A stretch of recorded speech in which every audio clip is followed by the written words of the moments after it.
भारतीय चुनाव आयोग ने डोमेस्टिक माइग्रेंट यानी कि घरेलू प्रवासियों को अपने गृह राज्यों या निर्वाचन क्षेत्रों में होने वाले चुनावों में दूरस्थ रूप से मतदान करने में सक्षम बनाने के उद्देश्य से रिमोट इलेक्ट्रॉनिक वोटिंग मशीन का प्रस्ताव रखा है।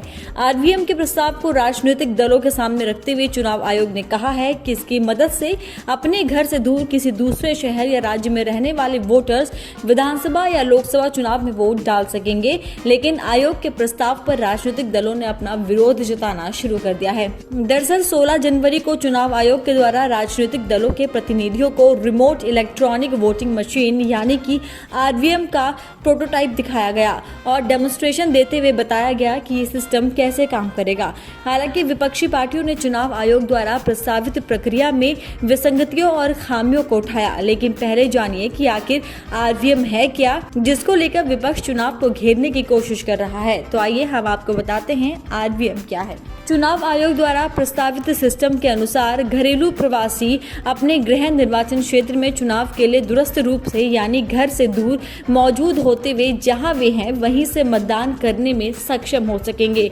मल्टी कॉन्स्टिट्यूएंसी आरवीएम को electronics corporation of India limited द्वारा विकसित किया गया है। यह आरवीएम एक रिमोट पोलिंग बूथ से 72 निर्वाचन क्षेत्रों को हैंडल कर सकती है, जिसमें एक वोटर अपने गृह निर्वाचन क्षेत्र में हो रहे चुनाव में वोट कर सकता है। डोमेस्टिक माइग्रेंट यानी कि घरेलू प्रवासियों के लिए जो रिमोट पोलिंग स्टेशन बनाए जाएंगे वहां पर ये प्रवासी मतदान कर सकेंगे। ये तो हो गई आरवीएम की बात। अब हम आपको बताते हैं किस विपक्षी दल ने आरवीएम को लेकर क्या कहा। इसी कड़ी में सबसे पहले हम बात करते हैं देश की सबसे पुरानी पार्टी कांग्रेस की। तो आपको बता दें कि चुनाव आयोग द्वारा दिए गए डेमोन्स्ट्रेशन में शामिल होने के बाद कांग्रेस नेता दिग्विजय सिंह ने कहा कि इलेक्शन बॉडी इस सिस्टम के बजाय मतदान प्रक्रिया के प्रति शहरी उदासीनता के मुद्दे पर अपना ध्यान केंद्रित करे।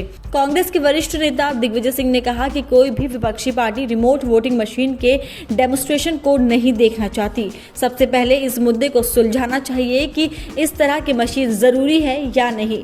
रिमोट वोटिंग के विचार को अस्वीकार्य बताते हुए उन्होंने कहा कि कोई आरवीएम डेमोन्स्ट्रेशन तब तक नहीं होगा जब तक कि राजनीतिक दलों द्वारा इस पर आम सहमति नहीं बन जाती। इस दौरान उन्होंने चुनाव आयोग के कार्यशैली पर भी सवाल खड़े किए और कहा कि चुनाव आयोग द्वारा जो नोट दिया गया और जो हमें प्रेजेंटेशन दी गई उन दोनों के बीच कंफ्यूजन है। जब किसी प्रवासी मजदूर पर कोई सर्वे ही नहीं है तो वे प्रवासी मजदूरों को कैसे सुविधाएं प्रदान कर रहे हैं। वहीं आम आदमी पार्टी के नेता संजय सिंह ने अपनी प्रतिक्रिया दी और कहा कि अगर आप वोटिंग बढ़ाना चाहते हैं तो मतदान वाले दिन आप 1 दिन की छुट्टी देते हैं, आप 3-4 दिन की छुट्टी घोषित क्यों नहीं करते?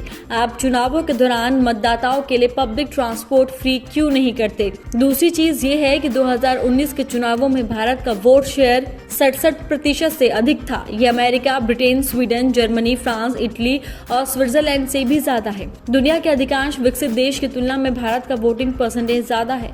अगर जालंधर में मतदान होता है तो क्या आप देश भर में हर उस जगह पर आचार संहिता लागू करेंगे जहां जालंधर के मतदाता हैं? सीमित आर्थिक संसाधनों वाली छोटी पॉलिटिकल पार्टियां वहां कैसे प्रचार करेगी? गौरतलब हो कि रिमोट वोटिंग का विरोध करने की आम सहमति रविवार को बनी। रविवार को एक बैठक हुई जिसमें Rashtravadi Congress party, Jammu Kashmir national conference, Shiv Sena, वाम दल, Jharkhand Mukti Morcha, people's democratic party, Janata Dal United, भारतीय संघ सहित अधिकांश विपक्षी दल, मुस्लिम लीग, विदुथलाई, चिरुथिगल काची, रेवोल्यूशनरी सोशलिस्ट पार्टी और निर्दलीय सांसद कपिल सिब्बल ने इस प्रस्ताव का विरोध किया।